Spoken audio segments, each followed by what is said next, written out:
So what have I learnt after 10 years of running? Well, in this video, I'm going to tell you, which is great news for you, because it means you don't have to do 10 years of running to make all the mistakes I made and learn the same lessons. Just remember, so stay tuned and I'll be telling you everything I've learned in the last 10 years. So a little bit of background around myself then. So I joined the Royal Marines when I was 18. 3 years before that, I started running around then.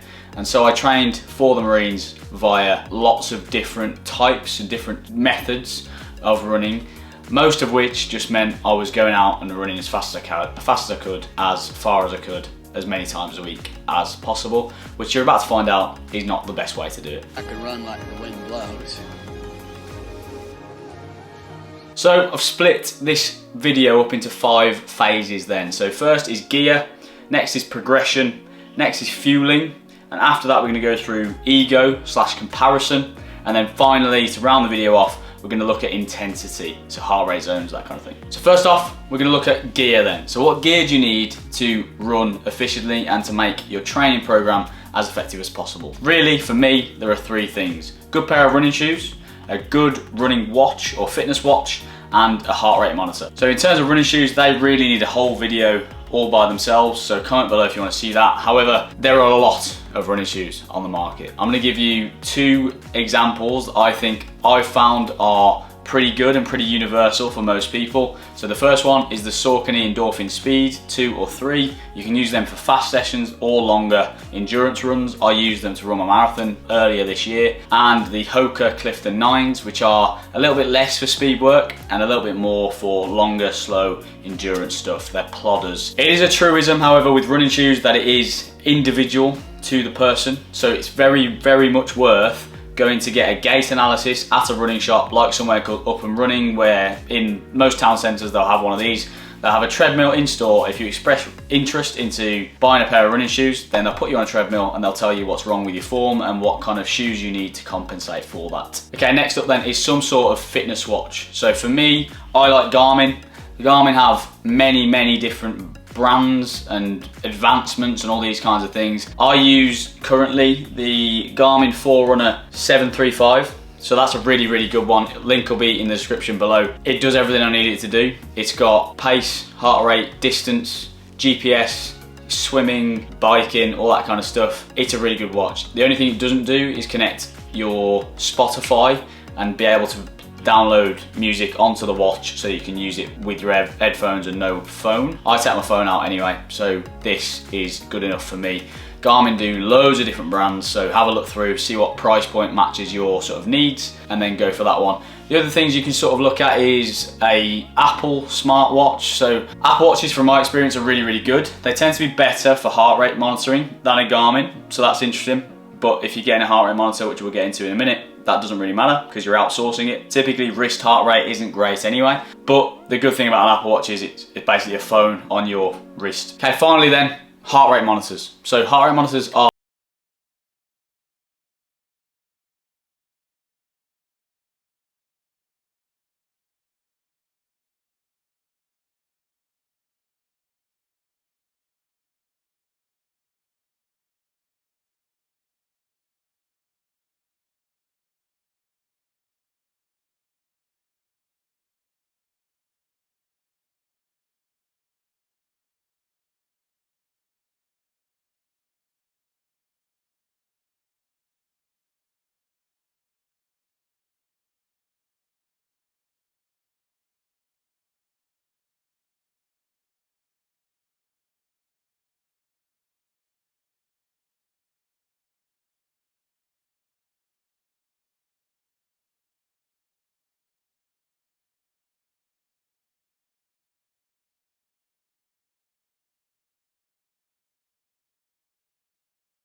Okay, I like running 5Ks.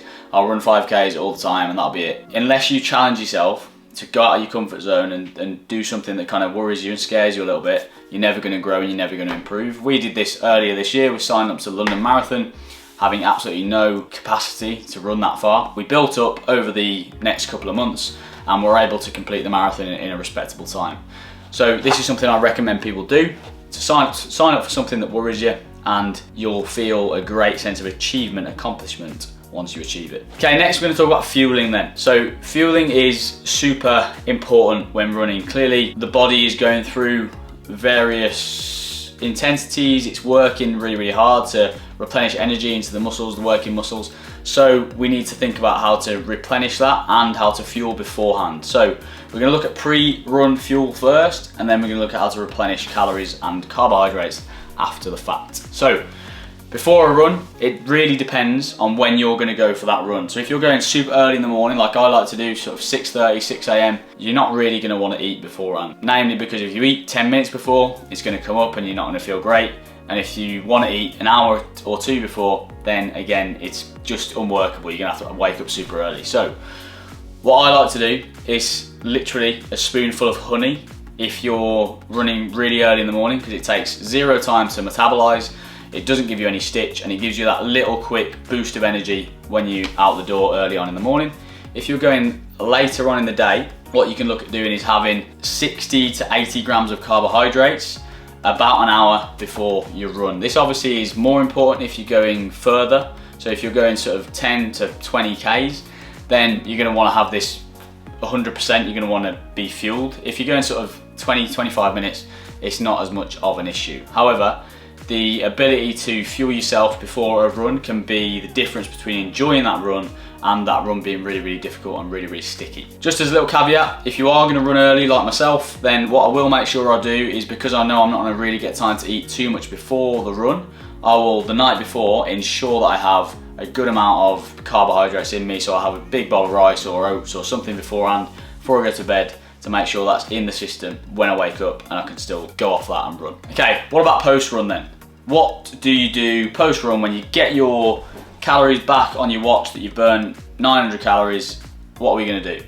So if we want to maintain our weight and fuel ourselves for future endeavours or recover from the session, what we need to make sure we're doing is we're eating back the calories we just burnt from that run. So the way I like to do this, and I do this with all my clients, do this with myself, is I'll look at how many calories I burnt. So I ran this morning, so I'll have a look. I burnt 666 calories this morning. So what I will do is go to my calculator, because I can't do maths. I will do 0.9 times 666. Okay, so 90% of what I burnt, that gives me 600 roundabouts. So 600 calories is what I'm going to eat back. So say my daily intake was 3,000, which it kind of is at the moment for myself, then I will be eating 3,600 today because I ran this morning. Just to eat that amount of calories back. The reason we do 0.9 is to account for the discrepancies on the device. The device isn't always going to be accurate, but it's a best guess. Okay, we're going to talk about ego and comparison. Again, super pertinent for beginner runners, but I still fall foul of this today. So there are apps like Strava that treat running almost like a social media platform where you're uploading your runs and you can see everyone's times and all that kind of thing. I love Strava, I think it's really, really good. However, it can play on your mind a little bit and it can create a negative relationship with running, and I'll explain why. So at the beginning of your running journey, you might look to follow, you know, Lucy Davis, or you might follow myself, or you might follow people who are really, really good at running on Strava. That's just out of inspiration. Maybe you like to see what they're doing. Cool. At no point should you compare your statistics to their statistics, okay? The reason being, if you take, again, myself for example, if you've done 6 months of running training, I've done 10 years, as the title suggests. I've ran for 10 years. That's 20 times longer than you've ran for. There's absolutely no reason you should be comparing your stats to my stats. They are completely different, they're completely individualized, and my experience running is completely different to yours. It's just like the first time you get behind the wheel of a car, expecting to be able to get on the motorway and crack on with an 8-hour drive, versus someone who's been driving for 2 or 3 years and has that experience. you wouldn't compare the two, and you shouldn't do the same with running, because people respond to training differently. Some people's heart rates, resting heart rates are different, so therefore their working heart rates are different. So you shouldn't look at, say, Russ Cook, who's currently running the entire length of Africa. Day 144 of running the entire length of Africa! And think, oh, well, I'm not running 26 miles a day at 9-minute miles, so I must be a shithouse. It's not the case. You've got to take your own running journey for what it is and just make sure that you're better than you were yesterday or better than you were last week. That's what I have to do. I have to remind myself to do it. Everyone falls into this trap, but if you can think about this from the start, you'll have a much better time, because what it stops you doing is looking at someone's pace and trying to match it, and then, as we'll get into in a minute, going far too hard intensity wise far too early. So just keep in mind that, like everything, it's a little bit of a hedonistic treadmill, quote unquote.